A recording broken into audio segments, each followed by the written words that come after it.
ACB court చీకొట్టింది SIT బృందాన్ని అని చెప్పేసి వైసీపీ వాళ్ళు అంటున్నారు. అది ఎంతవరకు నిజం సార్? అది అంటే 3,000 కోట్లు ఉంది కదా, 3,000 కోట్లు దోచుకున్నారు అంటున్నారు. అదంతా కూడా ఒక టేబుల్ లాగా అడిగిందండి కోర్టు. వైసీపీ వాళ్ళు ఇంకా డిఫరెంట్గా మాట్లాడుతున్నారండి. వైసీపీ వాళ్ళు ఎప్పుడు డిఫరెంట్గానే మాట్లాడతారండి. ఎందుకంటే మా వాళ్ళు చాలామంది దొంగతనాలు చేసి మద్యం స్కామ్ చేసి జైల్లో ఉన్నారు అంటారు. అన్యాయంగా అక్రమంగా పెట్టారు కేసులు. మా జగన్మోహన్ రెడ్డి ఎంత మంచోడో అని చెప్తారు వాళ్ళు. అవన్నీ మనం పెద్ద పరిగణనలో తీసుకోవక్కర్లేదు, కానీ మనం మాట్లాడుకోవడానికి సబ్జెక్ట్ ఇస్తారు వాళ్ళు, అంతే. అర్థమైందా? అంటే చివాట్లు పెట్టిన ఖచ్చితంగా చివాట్లు పెడద్ది. వాళ్ళు ఏకంగా 4 సంవత్సరాల పాటు ఆన్లైన్ పేమెంట్ లేకుండా ఓన్లీ క్యాష్ అండ్ క్యారీ చేసి మొత్తం సొమ్ము దోపిడీ చేస్తే 3,000 కోట్లేనా, ఇంకా ఉంటుంది చూడండి అని ఉండొచ్చు. దాన్ని ఎలా చెప్తున్నారేమో. అలా కాదు, మీరు లాజికల్గా ఆలోచించండి. మనకే అలా అనిపిస్తున్నప్పుడు ఆ న్యాయస్థానంలో న్యాయాధిపతిగా న్యాయమూర్తిగా అక్కడ కూర్చున్న వాళ్ళకి ఏమనిపిస్తుంది? ఇదేటయ్యా 1,20,000 కోట్లు ఆదాయము మద్యం మీద కనపడుతుంది. అంతకుముందు ఉన్న రేట్లకు డబల్ త్రిబుల్ అమ్మారు వీళ్ళు. దాన్ని మళ్ళీ వీళ్ళు సొంతంగా వీళ్ళే తయారు చేసి అమ్మేశారు. అంతా ఆన్లైన్ పేమెంట్ ₹1 లేదు, 10% కూడా 90% అంతా క్యాష్ అండ్ క్యారీ. ఈ డబ్బు అంతా ఏమైపోయింది? 3,000 కోట్లు అంటారేంటి మీరు అని అడుగుండొచ్చు. ప్రభుత్వం దగ్గర ఖజానాకి ఎంత వచ్చిందో చూస్తారు, మిగతాదంతా ఏమైపోయింది? 3,000 కోట్లు అంటారేంటి మీరు? 30 కోట్లు, 3,000 కోట్లు, 6 కోట్లు దొరికింది, 7 కోట్లు దొరికింది, 11 కోట్లు దొరికింది అంటారేంటి? ఇంకా ఎక్కడ దాచారో పట్టరండి. ఇంకా ఎక్కడెక్కడ ఎంత ఎన్ని వేల 100 కోట్లు దొబ్బేశారని ఎస్టాబ్లిష్ చేయండి సరిగ్గానే. అప్పుడు దాకా లోపలే ఉండిస్తాం అని చెప్పుకుంటారు. అదేంటారా? నా పాపం వాళ్ళు ఏమంటారు అంటే 3,000 కోట్లు లిస్టు ఇవ్వమన్నారు, చీకొట్టింది కోర్టు అని చెప్పేసి. లిస్ట్ ఇమ్మంటే చీకొడతాం ఎలాగ వద్దు, నేను చెప్పిందే అడుగుంటారండి వాళ్ళు. ఇంకా ఎక్కువ ఉంటుంది అని. అసలు 3,000 కోట్లు ఏటయా అని అడుగుంటారు. ఖచ్చితంగా వీళ్ళు కూడా లిస్ట్ ఇస్తారు, అంత తేలిగ్గే వదిలిపెట్టరండి. అంటే మీరు అన్నట్టు ఇందాక అక్రమంగా పెట్టారేమో అనిపిస్తుంది సార్. అదేనా అంటే 3,000 కోట్లు పెట్టి అక్రమంగా అరెస్ట్ చేశారంటారా? వాళ్ళు వైసీపీ వాళ్ళు బాధపడుతున్నారండి. అక్రమంగా ఎందుకు అరెస్ట్ చేస్తారండి? అక్రమంగా అరెస్ట్ చేస్తే ఈ పాటికి జగన్మోహన్ రెడ్డి దొరుకుంటూ వచ్చేయాలి కదా.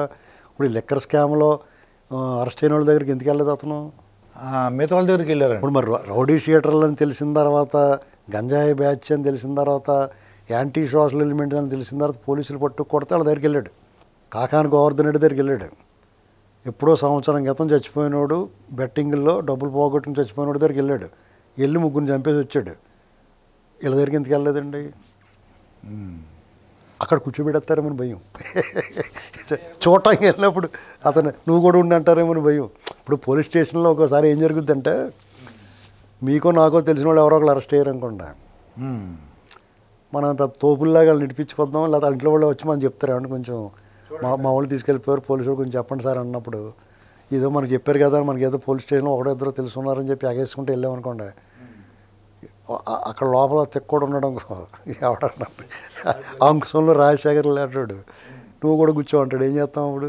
లేదా అతను పంపిస్తాను ఇంటికి, నువ్వు కూర్చో అతను బదులు అంటాడు.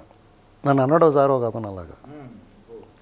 కాకినాడలోనే, మీ ఊళ్ళోనే, కాకినాడ 2 టౌన్లో ఏదో కేసులో నాకు తెలిసిన వాళ్ళు కొంతమంది కుర్రలను లోపల పెట్టారు. లోపల పెడితే నేను ఏం చెప్పానంటే, వాళ్ళని పంపించండి, రేపు పొద్దున్న మళ్ళీ వచ్చేస్తాను, నైట్ స్టేషన్లో ఎందుకు, మీరు కోర్టుకి అది పెట్టట్లేదు కదా, లాకప్ చేయలేదు కదా, రేపు పొద్దున్నే వచ్చి హ్యాండ్ ఓవర్ అవుతారు అంటే, ఓ పని చేయండి చౌదరి గారు, మీరు వాళ్ళు రాకపోతే కనుక మీరే బైండ్ అయిపోతారు, మీరు బైండ్ ఓవర్ అయితే పంపిస్తాను అని నన్ను బైండ్ ఓవర్ చేసుకుని పంపించాడు. వాళ్ళు రాకపోతే నన్ను లోపల పెడతాను. నాకు చాలా స్నేహితుడు అతను, అయినా సరే మొగమాట ఉండదు వాళ్ళకేమన్నీ. అలాగా జగన్మోహన్ రెడ్డి ఇప్పుడు ఈ సపోజ్ వీళ్ళ దగ్గరికి వెళ్ళాడు అనుకోండి, అసలు మీరేనంట కదా, మీరు ఉండండి అంటే ఏం చేస్తాడు? అవునండి. అంటే నేను అనుకోవడం అంటే ఏదో వెళ్తే పలవిచ్చితే లింక్ ఉందని అంటారని మీరు అన్నట్టు ఇది ఒక కేసు. అలా కాదండి, అతనికి ఒక దుడుకు దడా కింద ఉంది. ఈ ప్రభుత్వం చాలా మంచి ప్రభుత్వం కాబట్టి, కానీ యాక్చువల్గా అతను టార్చర్ పెట్టేస్తున్నారు వీళ్ళు. ఏ క్షణాన్ని వచ్చి తలుపు కొడతారో అని అతను భయపడి చస్తున్నాడు. మీకు ఇది పెద్ద టార్చర్ అండి. మామూలుగా మీకు అతను నోటీస్ ఇచ్చేసి రా విచారణకంటే అతనికి ఒక రిలీఫ్. అతనికి ఎలాగ జైలు అలవాటే కూడా ఒకవేళ రిమాండ్ చేసినాక హాయిగా కూర్చుంటాడు, వీళ్ళందరితో పాటు కౌలు చెప్పుకుంటున్నాయి. అది లేకుండా ఎప్పుడు వస్తారో అని చెప్పి ఎలా ఇంటి ముందు కారు చెప్తాం, పోలీస్ సైన్. ఇప్పుడు తాడేపల్లి ఉన్నాడు అనుకోండి, ఆ రోడ్లో అనేక మంది రాజధానికి అది వెళ్ళి వాళ్ళు ఉంటారు. సో డిప్యూటీ స్పీకర్ రఘురామకృష్ణరాజు గారు కూడా అక్కడే ఉన్నాడు. ఆయన వెళ్ళినప్పుడు వచ్చినప్పుడు ఆ సైరన్ వినపడింది అనుకో, పోలీస్ కార్లు సైరన్లు ఉంటాయి, మినిస్టర్లు అది తిరుగుతూ ఉంటారు, గుండె జల్లుమంట ఉంటుంది అతనికి. వచ్చేసారేమో అని అంచేత ఏమైనా ఒకటండి, వీళ్ళ అక్రమంగా అరెస్ట్ ఎందుకు చేస్తారు? మామూలుగా చేయాల్సిన వాళ్ళు, నోటుకొచ్చినట్టు మాట్లాడిన వాడిని, ఇంత దుర్మార్గంగా చేసిన వాళ్ళని అరెస్ట్ చేయడానికి, నోటీస్ ఇచ్చి పిలవడానికే 100 లెక్కలు చూసుకుంటున్నారు వీళ్ళు. చాలా జాగ్రత్తగా పకడ్బందీగా ఆచి తూచి వ్యవహరిస్తున్నారు. ఎవరిని పడితే తీసుకొచ్చి కూర్చోబెట్టట్లా.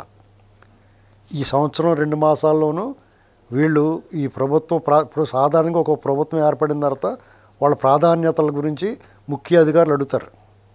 పాలసీ ఏంటి, మన ప్రాధాన్యతలు ఏంటని.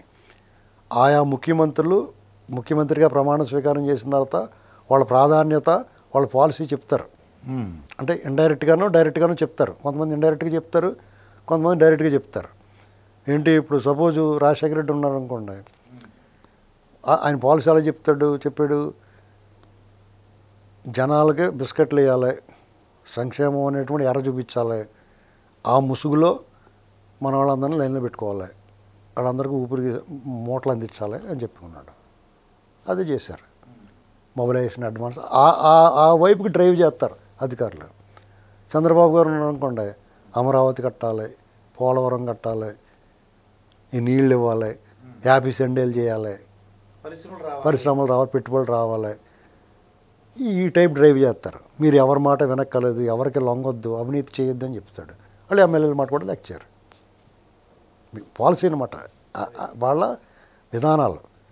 ఇప్పుడు జగన్మోహన్ రెడ్డి అయ్యా ఉందనుకోండి, ఏ అధికారైనా ఎవరైనా అనేక సార్లు తన్నులు తిన్నారు, అనేక సార్లు మంచి బూతులు తిట్టించుకున్నారు.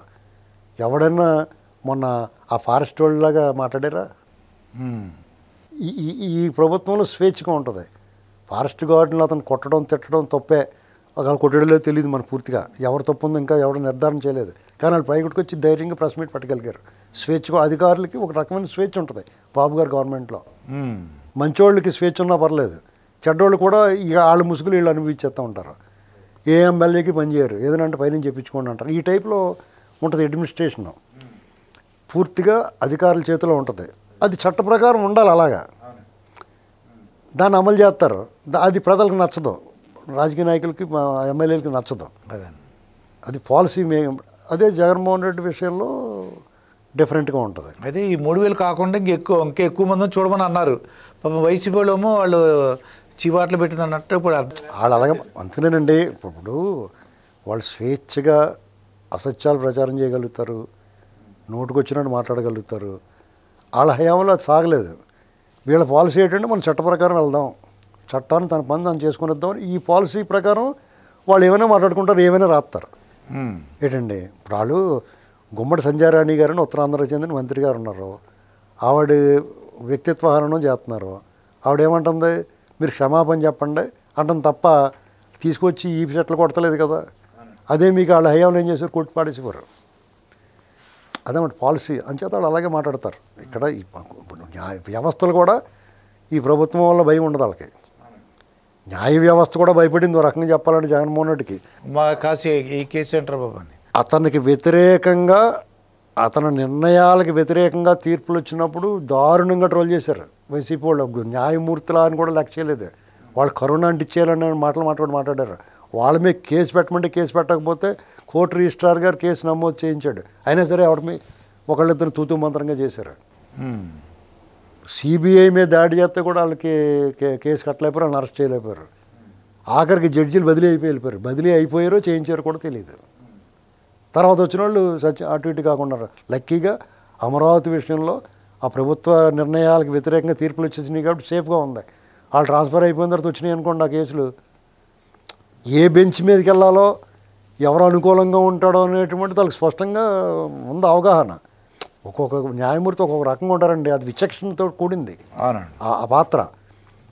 వాళ్ళు ఏం చేస్తారు, ఇప్పుడు జగన్మోహన్ రెడ్డి నిర్ణయం ఇది కరెక్ట్ అనుకున్నాడు, ఆయన అది కరెక్ట్ అంటాడు. అది కరెక్ట్ కాదు అనుకున్నాడు అనుకోండి, కరెక్ట్ కాదని నిర్ణయం. విచక్షణే. చట్టము రూలు, ఆ చట్టంలో ఉన్న ఐపీసీ సెక్షన్లో ఆ ఉదాహరణలో గతంలో ఏం జరిగింది అనేటువంటిది కొంత భాగం ఉంటుంది. కొంత వాళ్ళ విచక్షణతో కూడి ఉంటుంది. అది వాళ్ళకున్న అధికార సర్వాధికారాలు బట్టి విచక్షణాధికారం ఉంటుంది. ఇప్పుడు చంద్రబాబు నాయుడు గారు ఆయన ఏం తప్పు చేశాడని చెప్పేసి 53 రోజుల పాటు బెయిల్ లేకుండా ఉన్నాడండి ఆయన. ఇప్పుడు ఆ క్వాష్ ఇప్పటివరకు తీర్పు రాలేదు. దానికి ఎవరేం చెప్తారు? ఆ తీర్పు రాకపోవడం ఏంటి? 17A మీద దాన్ని ఎవడు అడిగి కూడా ఉన్నాడు? మంచి అదే జగన్మోహన్ రెడ్డి అయ్యాంలో అది కోర్టుకే వెళ్ళలేదు అతను.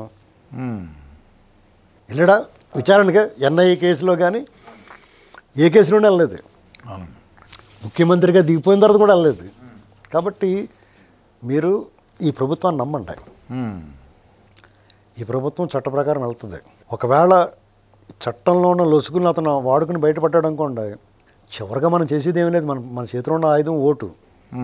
వాడు వద్దనుకుంటే ఓడించడమే, ఇంకంతే. ఈ చట్టము న్యాయము వ్యవస్థలో అతను ఏమీ చేయలేకపోయి అనుకోండి, కూకుని ఆడటమే, ఇంక చేసేది ఏమీ లేదు.